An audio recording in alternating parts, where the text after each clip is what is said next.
En el nombre de Cristo, amado Jesús.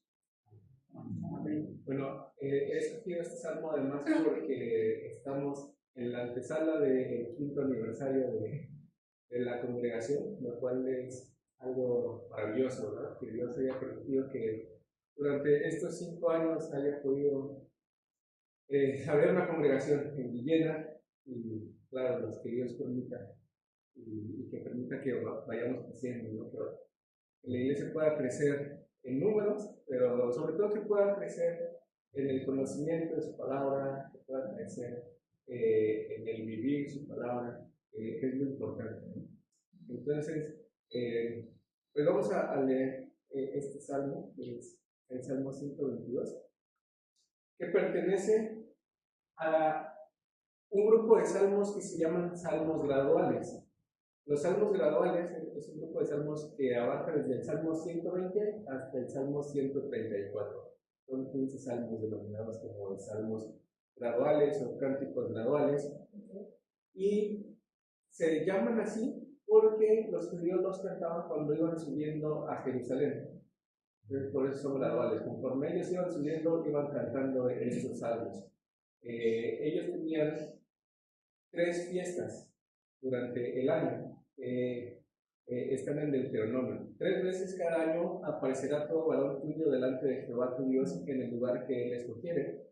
En la fiesta solemne de los panes sin levadura, y en la fiesta solemne de las semanas, y en la fiesta solemne de los tabernáculos. Y ninguno se presentará delante de Jehová con las manos vacías. En general había 7 fiestas judías, pero estas son las 3 principales. Y en las 3 en las que no importaba en dónde estuvieran los judíos, tenían que peregrinar hacia Jerusalén. Entonces, Deuteronomio es un libro que Dios le da a la segunda generación que sale de Egipto. Por eso se llama Deuteronomio. Es un nombre griego que se compone de 2 vocablos. Deuteros, que significa segundo, y nomios, que significa ley. El nombre entonces sería segunda ley. ¿Por qué segunda ley? Porque es la segunda generación. Recordemos que la primera generación sale de Egipto, pero todos ellos mueren en el desierto, menos 2 personas, Caleb y Josué. Y después van a entrar los jóvenes, ¿no? Los jóvenes van a entrar a la tierra prometida. Y como están a punto de entrar a la tierra prometida, Dios les da una ley para que sepan cómo conducirse cuando entren en posesión de la tierra prometida. Y eso es Deuteronomio, la ley que ellos reciben para saber conducirse en la tierra prometida. Entonces Dios les dice, cuando lleguen ahí, Dios va a escoger un lugar. Y lo que leíamos en 2 Samuel es que ese lugar es Jerusalén. Jerusalén es en donde David lleva el arca y celebra y hace una gran fiesta porque el arca representa ni más ni menos que la presencia de Dios. Entonces, en donde quiera que estuviera el arca, allí estaba manifestada la presencia de Dios. Y ese es el lugar que Dios escoge, Jerusalén. Es interesante porque Jerusalén anteriormente era una ciudad filistea, en donde se ofrecían sacrificios, en donde había toda clase de abominaciones. Pero Dios la escoge para que allí habite la presencia de Dios.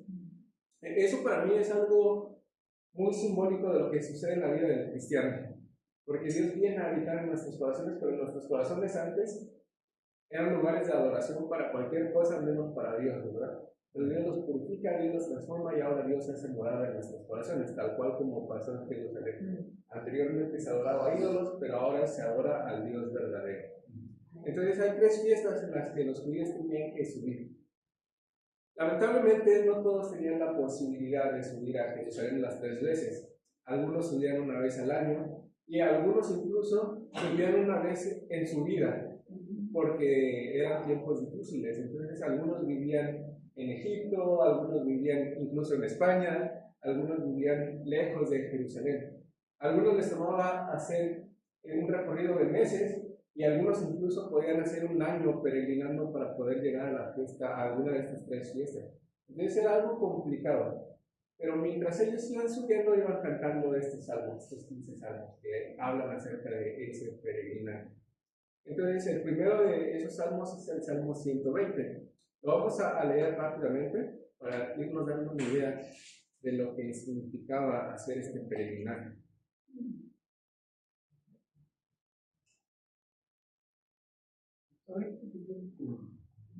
120.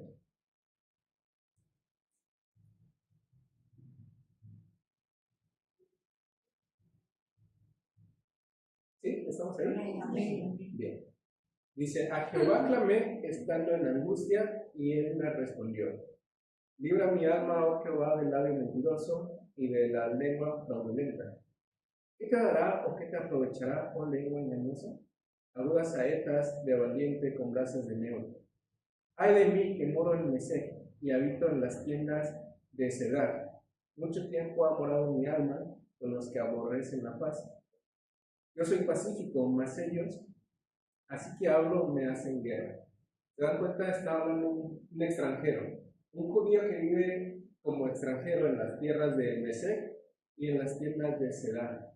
Entonces él se encuentra en angustia porque vive en una ciudad que no es la suya. Él es un judío que mora como extranjero en otra ciudad. Y por lo que leemos aquí, se siente angustiado porque él busca la paz, pero quienes lo rodean no. Y curiosamente, Jerusalén significa precisamente casa de paz. Entonces él va a hacer un peregrinaje a la casa de paz. Él se encuentra como extranjero en casa de angustia, pero va a peregrinar a la casa de paz. Pero está allí, ¿no? Como angustiado, afligido, la está pasando mal. Está pasando mal porque muere en una tierra que no es la suya, una tierra en donde adoran a otros dioses que no es el Dios que él adora, y una tierra en donde además dice que le hacen guerra. Él busca la paz, pero los moradores que lo rodean le hacen guerra. Entonces se emprende este peregrinaje, sale de tierra extranjera para subir a la casa de paz que es Jerusalén. Y luego en el 121 nos vamos a encontrar con los peligros de este peregrinaje.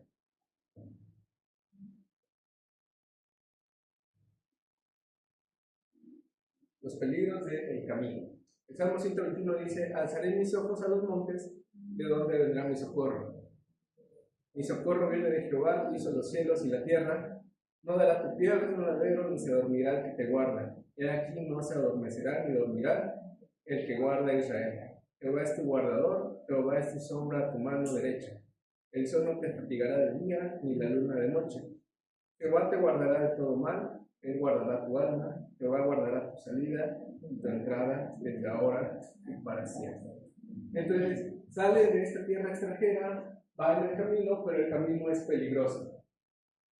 Y entonces él va caminando y se puede encontrar con ladrones, porque en ese tiempo había ladrones en el camino. Se puede encontrar con alguna bestia salvaje, además de que en esos territorios el clima es extremo. Puede sufrir frío o puede sufrir demasiado calor. Esos son los peligros que se enfrenta al emprender este peregrinaje.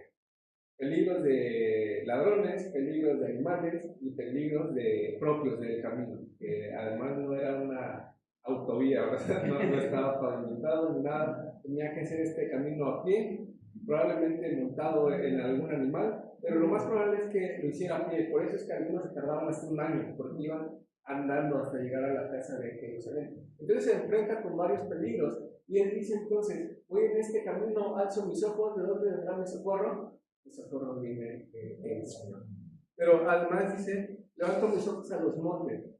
Y para las culturas que rodeaban Jerusalén, los montes eran lugares de adoración. Entonces hay un peligro ahí también de caer en idolatría, porque levanta sus ojos a los montes y en los montes es donde los cananeos, los filisteos adoran a sus dioses. Digamos que para ese tiempo la cosmovisión de las culturas era que los dioses eran territoriales. Algunos dioses moraban en los montes, algunos en los valles, y hay una cita que dice Jehová es Dios en los montes y en los valles. Es decir, Dios no tiene un territorio. Para los que rodeaban a Jerusalén, el poder de su Dios radicaba en un territorio, ya sea en el monte, pero ya no en el valle, o en el valle, pero ya no en el monte, pero Dios es todopoderoso en cualquier territorio. Entonces el peregrino dice, levanto mis ojos, ¿de dónde vendrá mi socorro? Mi socorro viene de Jehová que hizo los cielos y la tierra. Luego hay una referencia al peregrinaje en el desierto, ¿verdad? En el versículo 5 dice, Jehová es tu guardador, Jehová es tu sombra a tu mano derecha.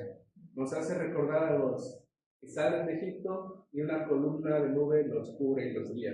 Y luego el 6 dice, el sol no te fatigará de día y la luna de noche. Es una clara referencia a este peregrinaje que hicieron sus antepasados, ¿verdad?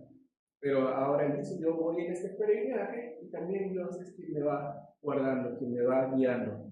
Jehová te guarda de todo mal, Él guardará tu alma, Jehová guardará tu salida y tu entrada desde ahora y para siempre. Así que ese es un poco de lo que tenían que enfrentarse ellos, ¿no? Por eso entonces se llaman salmos graduales, porque van así, van ascendiendo. Primero salen de la tierra extranjera, luego van en el camino, y el Salmo 122 es cuando finalmente llegan a la casa de paz, que es Jerusalén. Entonces nos encontramos ahí con un encuentro feliz. Yo me alegré con los que decían, a la casa de Jehová iremos.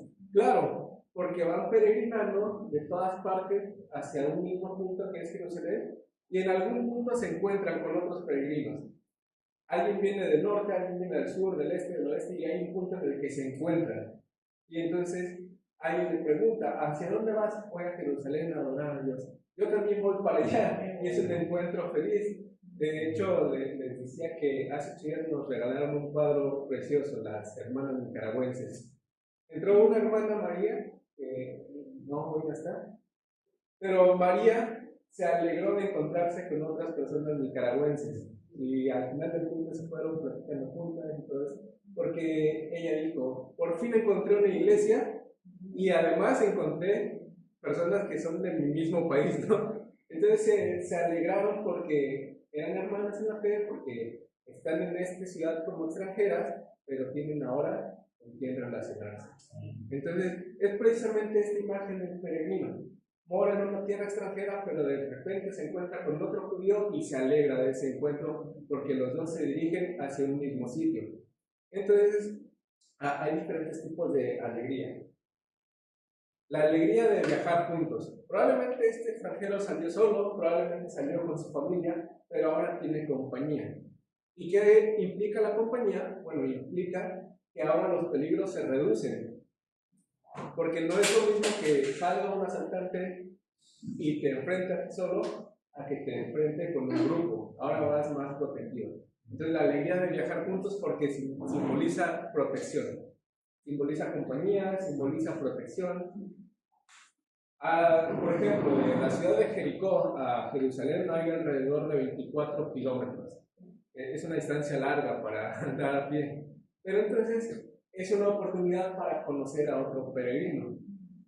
No solamente vas en un grupo y estás más protegido, sino que tienes la oportunidad de platicar durante ese peregrinaje. Te encuentras con esa persona y ahora puedes platicar y puedes hablar acerca de lo que Dios ha hecho en esta tierra extranjera, a través de tu vida y todo esto, ¿no? Pero la compañía es fundamental. La compañía es algo que el ser humano fue creado para eso. El ser humano no fue creado para vivir en soledad, sino fue creado para vivir en comunidad. Entonces dice Dios, no es bueno que el hombre esté solo. Generalmente eso siempre lo aplicamos al matrimonio, pero en realidad se aplica a todas las esferas de la vida. No es bueno que el hombre esté solo, y por eso Dios crea una pareja para el hombre, pero por eso Dios instituye la familia, por eso Dios también habla acerca de la amistad, y por eso Dios también instituye una iglesia, porque no es bueno que el hombre esté solo. Entonces, es la alegría de viajar juntos, de viajar acompañados, de conocer a otra persona, de platicar con él y de ir pues más protegidos también. Además les decía que estos salmos los van cantando. Entonces se encuentran con otro peregrino y es la alegría de cantar juntos. Es algo importante también, ¿no? Pero nos reunimos como iglesia también es una alegría poder cantar juntos. Pero es eso, ahora se encuentra quizás una familia con otra, unen sus voces y van cantando y esto simboliza más alegría, ¿no? La alegría también de ofrendar y ofrecer sacrificios. Porque les decía, bueno, lo que leíamos en Deuteronomio, 3 veces tienen que subir, pero ninguno se tiene que presentar con las manos vacías, dice Deuteronomio 16. Uno de los propósitos de subir a Jerusalén es presentar ofrendas, presentar sacrificios. Entonces la alegría de poder encontrarse con otras personas que van a adorar a Dios y van a ofrecer este sacrificio. Todos los peregrinos llevaban algo que ofrecer. Entonces se encuentran con otras personas que llevan estos sacrificios y es esa alegría de ofrendar y ofrecer sacrificios juntos, y que esto obviamente es la alegría de adorar juntos. Entonces el salmista dice: yo salgo de una tierra extranjera, me encuentro con peligros, Jehová es mi guardador, pero yo me alegro cuando me encuentro con alguien que va hacia el mismo sitio que yo. Yo me alegré cuando me decían: a la casa del Señor iremos. Ahora, la alegría y seguridad de la ciudad. Finalmente, en el versículo 2, llegan a Jerusalén. Termina este peregrinaje y dice: nuestros pies estuvieron dentro de tus puertas, oh Jerusalén. Jerusalén, que se ha edificado como una ciudad que está bien unida entre sí. Aquí presento una imagen de cómo podría lucir Jerusalén en los tiempos de David. Obviamente es una recreación, ¿verdad? Pero probablemente así lucía Jerusalén. Encontramos allí que Jerusalén está en lo alto, está sobre una montaña, y si se dan cuenta, todo lo que lo rodea es una especie de barda. Los muros, claro, los muros de la ciudad, que era como estaban pues edificadas las ciudades en aquel entonces. Pero los muros es algo que representa seguridad. Una vez que el peregrino entra a Jerusalén, se siente más seguro porque ya está dentro de los muros de la ciudad. En la ciudad hay centinelas, en la ciudad ya hay pues sí, protección. Entonces, dice: nuestros pies estuvieron dentro de tus puertas a Jerusalén. Jerusalén, que se ha edificado como una ciudad que está bien unida entre sí. Ahora, el propósito del peregrinaje, en los versículos 4 y 5. Y allá subieron las tribus de Yah, que es una abreviación de Jehová, conforme al testimonio dado a Israel para alabar el nombre de Jehová, porque allá están las sillas del juicio, los tronos de la casa de David. Y una versión que ustedes saben que estamos utilizando es una versión mexicana, que es la nueva traducción viviente, dice: todas las tribus de Israel, que son el pueblo del Señor, peregrinan hasta aquí, vienen a dar gracias al nombre del Señor, como la ley requiere de Israel. Aquí están los tronos donde se emiten los juicios, los tronos de la dinastía de David. Pero el propósito de este peregrinaje es precisamente lo que está subrayado: alabar el nombre de Jehová, y en la NTV dice: dar gracias al nombre de Él. Van peregrinando con ese propósito, con el propósito de alabar a Dios. Ese es el motivo de llegar hasta Jerusalén. Porque lo que decíamos hace rato es que en Jerusalén es donde se establece el arca, en Jerusalén es donde se manifiesta la presencia de Dios. Entonces hay que subir hasta allá para poder alabarle conforme a la ley, conforme a lo que Dios estableció. Bueno, Jerusalén, lo que les decía, su significado es casa de pan.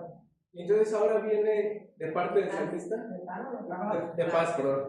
Sí, gracias. Ahora viene una petición de parte del salmista. Ya están ahí, ya llegaron a Jerusalén los peregrinos, y ahora van a alzar algunas rogativas, algunas oraciones. Los últimos versículos dice: pedir por la paz de Jerusalén. Sean prosperados los que te aman, sea la paz dentro de tus muros y el descanso dentro de tus palacios. Por amor de mis hermanos y mis compañeros, diré yo: la paz sea contigo. Por amor a la casa de Jehová nuestro Dios, buscaré tu bien. Ahora, una cosa: la paz de Dios viene solamente después de su justicia. La paz es un resultado de su justicia. En los versículos anteriores veíamos que Jerusalén es en donde está la dinastía de David, la dinastía de los reyes, para emitir juicio. Una vez que se emite juicio y que hay justicia, entonces se puede gozar de paz. No se puede gozar de paz sin justicia. Entonces ahí está la ciudad de David, en donde se emiten juicios para justicia, y ahora el salmista hace una oración o una invitación a que se ruegue por la paz de Jerusalén. Aquí en el hebreo hay un juego de palabras, porque paz en hebreo es shalom, y luego la palabra que se traduce como prosperados es shalom. Sí, tiene básicamente la misma raíz. Entonces los hebreos lo leen y encuentran ahí un juego de palabras, shalom y shalom. Pero la paz de Jerusalén luego habla acerca de la prosperidad. Pero la prosperidad para el judío es algo completo, es contentamiento y es seguridad también. A eso se refiere la prosperidad, contentamiento, seguridad, no solamente prosperidad material, sino algo más integral, algo que brinda seguridad realmente. Sea la paz dentro de tus muros y el descanso dentro de tus palacios. Por amor a mis hermanos y mis compañeros diré yo, la paz sea contigo, por amor a la casa de Jehová nuestro Dios, buscaré tu bien. Y claro, uno de los deseos del peregrino era que hubiera paz, porque de lo contrario no iban a poder hacer este peregrinaje. Lo curioso es que Jerusalén realmente nunca ha sido casa de paz. Es probablemente uno de los territorios a lo largo de la historia que más ha estado en guerra. Prácticamente todo el tiempo están en guerra, desde el tiempo de David, luego con Salomón gozan de un periodo de paz temporal, pero luego vuelven a entrar en guerra y desde entonces Jerusalén ha estado constantemente en guerra. Pero el anhelo del peregrino era eso, que hubiera paz dentro de los muros y que hubiera paz también fuera de sus muros para poder hacer este peregrinaje. Nos encontramos allí entonces desglosando con algunas peticiones, ¿no? Por la paz de Jerusalén es una de las peticiones, por la prosperidad de quienes aman a Jerusalén, por la paz interna de Jerusalén, y luego hay unas motivaciones para orar. Y esas motivaciones son el amor a los hermanos y a los compañeros y por amor a la casa de Jehová. Entonces, del 6 al 9 encontramos eso. Estas tres peticiones, que es la paz de Jerusalén, la paz de quienes lo aman, la paz interna, pero la motivación para buscar esa paz es que el peregrino ama a sus compañeros peregrinos. El peregrino ama a quienes viven ahí en Jerusalén y además tiene amor a la casa de Jehová, porque obviamente ahí está manifestada la presencia de Dios. Entonces, básicamente, esto es un cuadro de lo que históricamente simboliza este salmo para los judíos. Ahora, hablemos de la iglesia y del cielo. La Biblia nos habla ya en el Nuevo Testamento de lo siguiente. En 1 Pedro 2:5 dice: vosotros también, como piedras vivas, sed edificados como casa espiritual y sacerdocio santo para ofrecer sacrificios espirituales aceptables a Dios por medio de Jesucristo. En el Antiguo Testamento el lugar de la presencia de Dios era Jerusalén, pero en el Nuevo Testamento la casa espiritual de Dios es la iglesia, en donde habita la presencia de Dios es en cada uno de nosotros. Entonces podríamos decir lo siguiente: Jerusalén y el templo estaban edificados con piedras muertas, con piedras normales, pero ahora lo que Dios ha elegido para edificar su templo son piedras vivas, dice Pedro. Y cada uno de nosotros somos esas piedras vivas que se tienen que unir, para edificar la casa de Dios, que es la iglesia. Entonces ahora el lugar en donde Dios manifiesta su presencia es en donde 2 o 3 están reunidos en su nombre. Nosotros somos la casa del Dios viviente. Es precisamente lo que dice Pablo en la primera carta que escribe a Timoteo. Esto te escribo, aunque tengo la esperanza de ir pronto a verte, para que si tardas sepas cómo debes conducirte en la casa de Dios, que es la iglesia del Dios viviente, columna y baluarte de la verdad.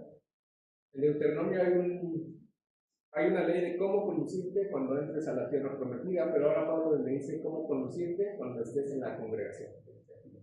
Porque la congregación es la casa del Dios viviente. Entonces nosotros somos edificados como eso, como la casa del Dios viviente. De alguna manera somos una Jerusalén espiritual, porque es en donde Dios manifiesta su presencia. Hebreos 3, 5 al 6 dice: y Moisés a la verdad fue fiel en toda la casa de Dios, como siervo, para testimonio de lo que se iba a decir, pero Cristo como hijo sobre su casa, la cual casa somos nosotros, si retenemos firme hasta el fin la confianza y el gloriarnos en la esperanza. Entonces el Nuevo Testamento deja muy claro eso, ¿verdad? Ya ahora la casa de Dios somos cada uno de nosotros. Pero además, veíamos en Apocalipsis, ahorita vamos a retomar parte de Apocalipsis, pero hay otra casa, que es el cielo. Hebreos 12, del 22 al 23, lo leo desde una versión que se llama Nueva Biblia de las Américas.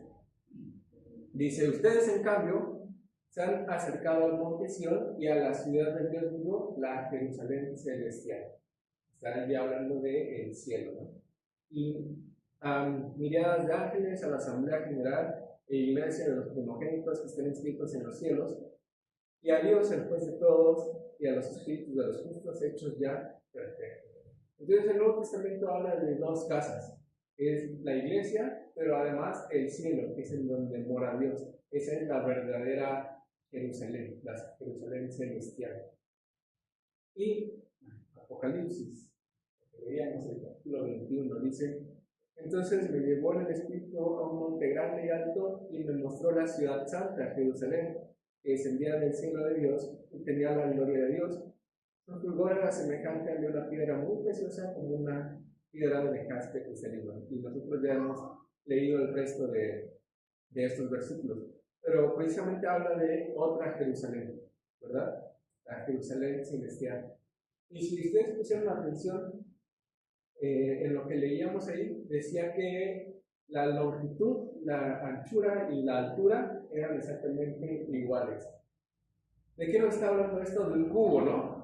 El cubo es eso que tiene tanto la altura como la longitud de la misma longitud. Eso es un cubo. Ahora, ¿en dónde encontramos otro cubo en la Biblia? Lo encontramos en el lugar santísimo. Son las indicaciones que Dios les da para construir el lugar santísimo. Es un cubo.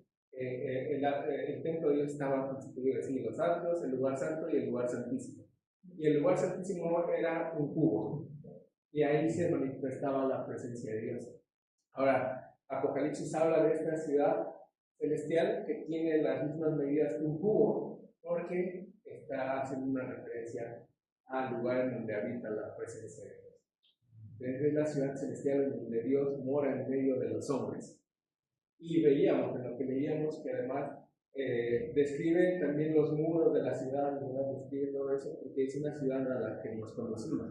Entonces ahora, pensando en eso, en que ya en el Nuevo Testamento la casa de Dios viviente es la iglesia y además nos habla de una ciudad celestial, vamos a volver a leer el Salmo para reinterpretarlo, ¿verdad? ¿Qué simboliza ahora para nosotros, no? Morando en tierra extranjera. Era lo que el peregrino hacía en el Salmo 120, mora en tierra extranjera. La Biblia habla acerca de los creyentes en Hebreos 11:3 y dice: conforme a la fe murieron todos estos sin haber recibido lo prometido, sino mirándolo de lejos y creyéndolo y saludándolo, confesando que eran extranjeros y peregrinos sobre la tierra. Y Hebreos va a decir que ellos buscaban la ciudad que no ha sido construida por manos, sino que hay un arquitecto celestial, ¿no? Y en 1 de Pedro 2:11 dice: amados, yo ruego como extranjeros y peregrinos, pues abstengáis de los deseos carnales que batallan contra el alma. Así que eso es el creyente, un extranjero viviendo en este mundo, pero que se dirige a la ciudad celestial, que se dirige a esa nueva Jerusalén. Nosotros esperamos en una promesa de Dios, cielo nuevo, tierra nueva, en los cuales mora la justicia espiritual en sus carnes. Entonces, eso es, así como el peregrino del Salmo 120 habita en una tierra extranjera, nosotros también habitamos en una tierra extranjera. Y luego, en el Salmo 121 veíamos los peligros a los que se enfrentaba este peregrino, y ciertamente nosotros como iglesia nos enfrentamos a peligros también, ¿verdad? Jesús se los dijo muy claramente a sus discípulos: si el mundo os aborrece, sabed que a mí me ha aborrecido antes que a vosotros. Si fueres el mundo amaría lo suyo, pero porque no sois el mundo, antes yo os elegí del mundo, por eso el mundo os aborrece. Y así como el salmista decía: yo busco la paz, pero así en cuanto hablo, ellos me hacen guerra. Nosotros buscamos la paz, pero el mundo nos hace guerra, porque no pertenecemos al mundo. Entonces, así como el peregrino se enfrentaba a hostilidad en una tierra extranjera, nosotros nos enfrentamos a hostilidad en una tierra extranjera. Entonces el salmista dice: alzo mis ojos a los montes, ¿de dónde vendrá mi socorro? El socorro viene de Jehová, que hizo los cielos y la tierra. ¿De dónde viene el socorro de la iglesia? De Jehová, que hizo los cielos y la tierra. Y el Hades no prevalece en contra de la iglesia, porque la iglesia está siendo asistida por Dios mismo. Entonces sí, somos extranjeros, sí, nos enfrentamos a hostilidad, hay peligros en el camino, pero Dios nos guarda de esos peligros y nos va a hacer llegar a la tierra prometida, que es el cielo. Entonces, después veíamos, ¿no? El salmista, un encuentro feliz porque se encuentra con otros extranjeros. Y es precisamente lo que sucede cuando venimos a congregarnos. Tenemos un encuentro feliz con personas que van hacia la ciudad celestial, hacia Jerusalén, a adorar a Dios. Vamos a ver lo mismo que veíamos hace rato, la alegría de viajar juntos. Somos personas de diferentes países, de diferentes, de diferentes costumbres, nacionalidades, pero todas viajamos hacia un mismo sitio, ¿verdad? Hacia la misma ciudad. Entonces, sí, siempre es eso. Siempre es la alegría, cuando conoces a un cristiano, siempre es la alegría de saber que esa persona tiene el mismo propósito que tú. Entonces, la alegría de poder viajar juntos, la alegría de poder convivir, la alegría de conocer a otros peregrinos. Justamente lo que decíamos de lo que sucedió hace 8 días con María, ¿no? Entonces, la alegría de poder conocer a otros peregrinos. Hay veces que los conocemos y no los volvemos a ver, pero de todas formas es un encuentro feliz de saber que hemos encontrado a un hermano en la fe y poder platicar y poder hablar de lo que Dios ha hecho con nosotros, de cómo Dios nos ha rescatado. Siempre es algo bueno, ¿no? Encontrarse con un hermano que comparte la fe. La alegría de cantar junto con otros. Cuando venimos y cantamos y se escuchan las voces, algunas desafinadas, pero es una alegría. Aunque algunos no sabemos cantar, es una alegría cantar junto con otros. Y un día vamos a estar en el cielo cantando. Claro. Y un día vamos a estar en el cielo cantando junto con los coros celestes, junto con los ángeles que cantan día y noche, santo, santo, santo. Nosotros también hemos de estar ahí cantando junto con ellos. Y yo creo que ya en el cielo Dios nos va a regalar unas voces más afinadas, porque en el cielo todo es perfecto. Entonces, si no pueden afinar en esta tierra, no se preocupen, porque yo creo que en el cielo sí vamos a afinar. Pero de todas formas es una alegría cuando unimos nuestras voces para cantar a Dios, así como el peregrino iba cantando, nosotros también nos reunimos para cantar y alabar a Dios. La alegría de ofrendar y ofrecer sacrificios.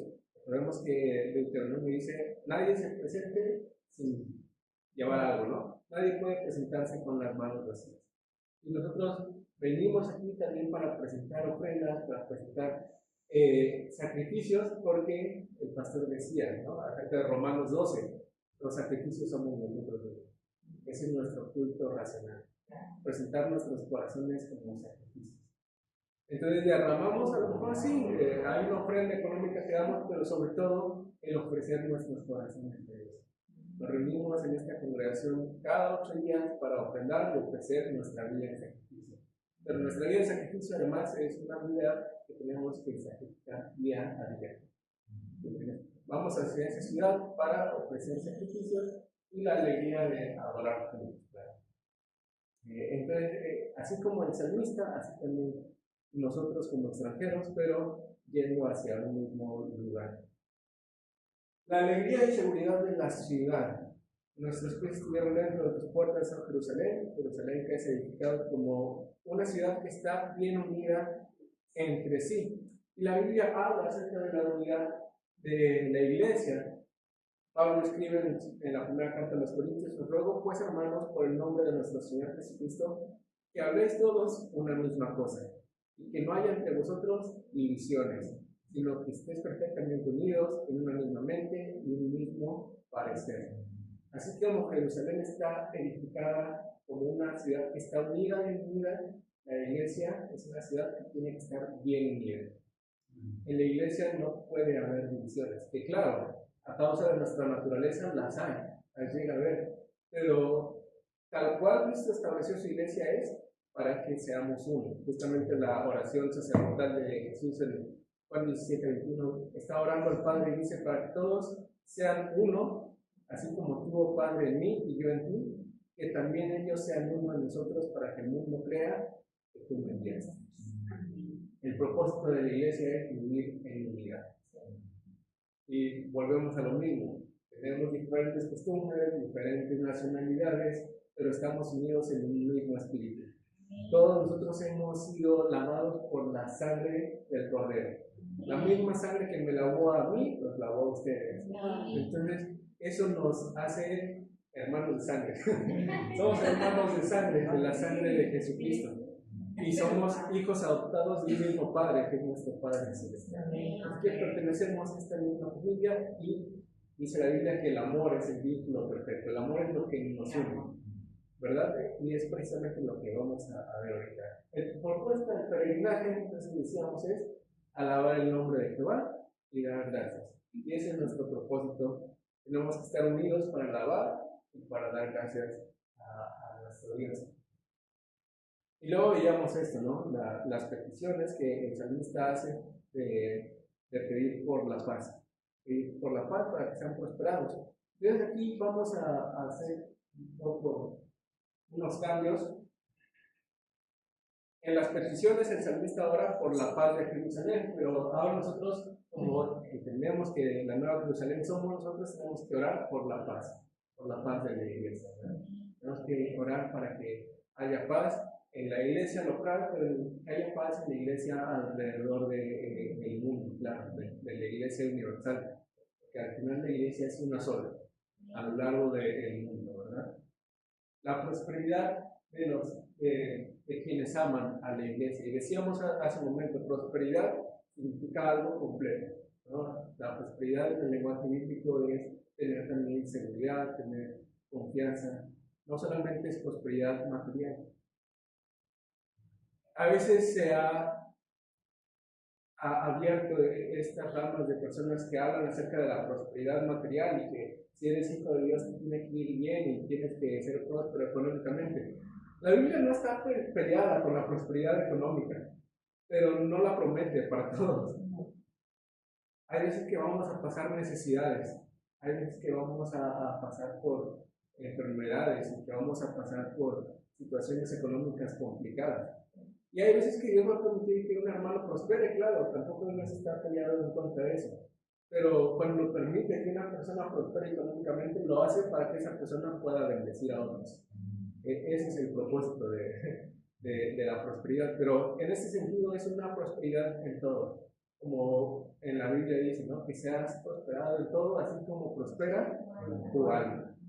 Lo principal en nosotros es que prospere nuestra alma, que crezcamos y seamos transformados a la imagen del Hijo de Dios, que finalmente Romanos dice, para eso fuimos predestinados, para que seamos hechos conforme a la imagen del Hijo de Dios. Entonces, es en lo que tenemos que buscar prosperar, en nuestras almas, en nuestros corazones. Luego, otra de las peticiones es por la paz interna en la iglesia.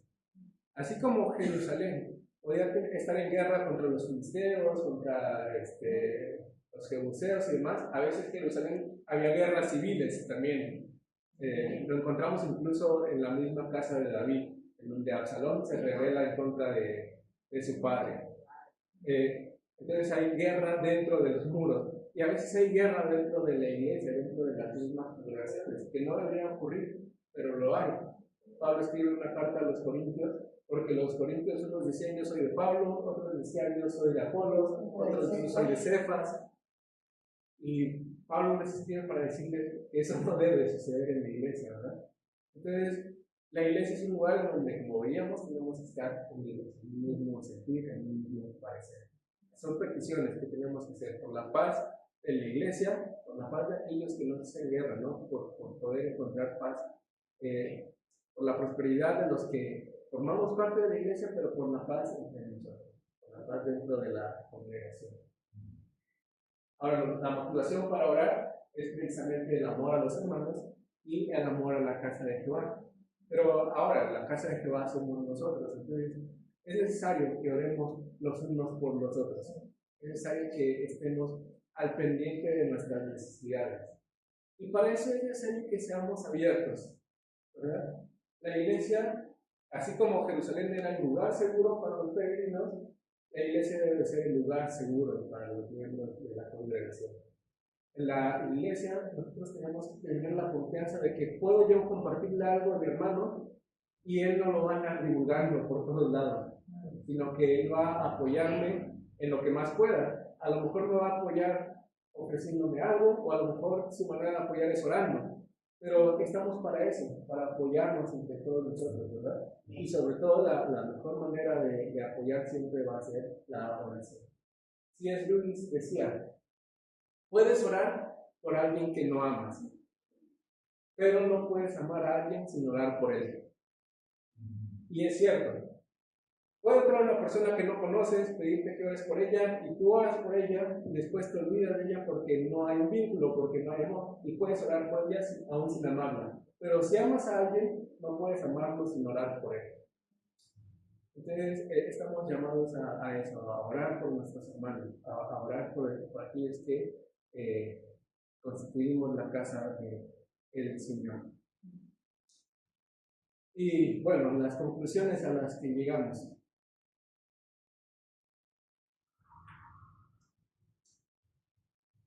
El cristiano pasa por muchos sinsabores antes de llegar a casa, pero se alegra en su peregrinaje porque se dirige a la casa del Señor. Así como el peregrino pasa por muchos sinsabores, se expone a hambre, se expone a ladrones, se expone a animales, se expone a frío, se expone a temperaturas altas. También nosotros en nuestro peregrinaje pasamos por muchos sinsabores, pero sabemos que estamos conduciéndonos a la ciudad celestial. Así que la esperanza nos impulsa, ¿verdad? La esperanza nos anima. La esperanza es motivo de gozo. Y estamos en este peregrinaje cansados, a lo mejor pasando por pruebas, pasando por luchas, pero con la meta bien clara. Con la meta bien clara y con la esperanza de que vamos a llegar a esa meta. No en nuestras fuerzas, sino porque el Señor nos lleva hasta esta meta. Ahora, el peregrinaje es cansado porque la vida es cansada. La vida es cansada, hermanos. Esa es la realidad. Este peregrinaje es angustioso porque la vida está llena de angustias.